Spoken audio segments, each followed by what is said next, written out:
මේ වීඩියෝ එක ලංකාවේ ඉන්න හැම අම්මා තාත්තම අහන්න ඕනේ කියලා මම විශ්වාස කරනවා. මේ ළඟදී එක අම්මා කෙනෙක් ආව සෙෂන් එකකට. ඇවිල්ලා කියනවා මගේ දුවට අවුරුදු 15යි. එයා මං කියන කිසිම දෙයක් අහන්නේ නැහැ. එයා මාවයි හස්බන්ඩ්වයි තදින් රිජෙක්ට් කරනවා. එයා හරිම මුරණ්ඩුයි. එයා කරන්නෙම අපි එපා කියන දේවල්. එයාට අපිව පේන්න බෑ. ඉතින් මේ කතාවත් එක්ක මම ඒ දුවත් එක්ක කතා කළා. ඒ කතා කරපු ඒ කතාව මං අද ඔයාට කියනවා අනන්‍යතාවය රැකෙන පරිදි ඒ අයගේ අවසරය පිට වෙලා. කාලෙකට කලින් මට අපේ පවුලේ දන්න කියන කෙනෙක් කරදර කරා. ඒ දරුවා පාවිච්චි කරපු වචනේ තමයි කරදර කරා. මේ මිනිස්සයා මාව නරක විදිහට අත ගෑවා. මගේ මුළු ඇඟම අත ගෑවා. මං ඕක ඇවිල්ලා මගේ අම්මට කිව්වා. මගේ අම්මා කිව්වේ මං කියපු ඔක්කොම විස්තර අහන් ඉඳලා දැන් ඕක අමතක කරන්න කියලා විතරයි. ඒ සිද්ධිය නිසා මං රෑ එළි වෙනකන් ඇහැරලා හිටියා. මං ගිහිල්ලා මගේ යාළුවන්ට කිව්වා. දිගින් දිගටම මේක දරාගෙන ඉන්න බැරි තැන මම මගේ ටීචර්ටත් කිව්වා. ටීචර්ට කිව්වට පස්සේ ටීචර් මාව කවුන්සලින් වලට දැම්මා. මට මගේ අම්මවයි තාත්තවයි තිත්ත වෙලා ගියා. ඊට පස්සේ මං ආයිත්තර අම්මට කතා කළා දරුවා මේ වගේ සිද්ධියක් ඔයාට කිව්වද කියලා. එතකොට ඒ අම්මා කියපු කතාව තමයි කතාව. ඔව් මිස් කිව්වා. අපේ දන්න කියන කෙනෙක් දුවව අත ගෑවා කියලා කිව්වා.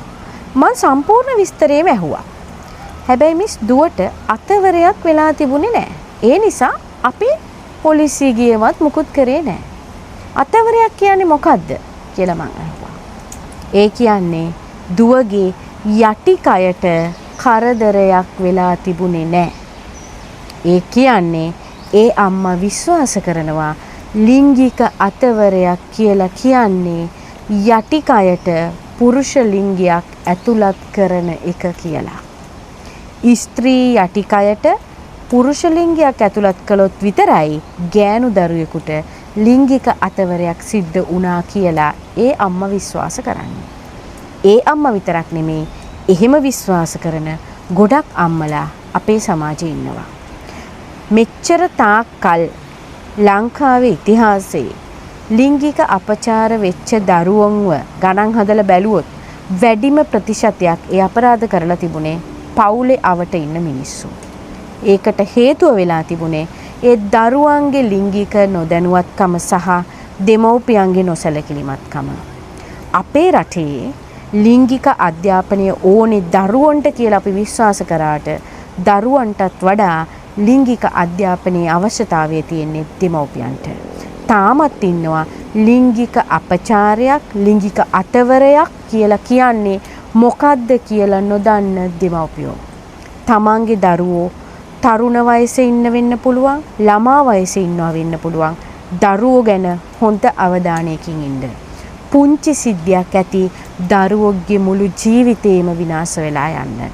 දරුවෝ ඕගොල්ලන්ව විශ්වාස කරලා ඇවිල්ලා කියන කතා හොඳින් සවන් දෙන්න, ඒ ගැන අවධානයෙන් ඉන්න, ඒ වෙනුවෙන් ක්‍රියාත්මක වෙන්න.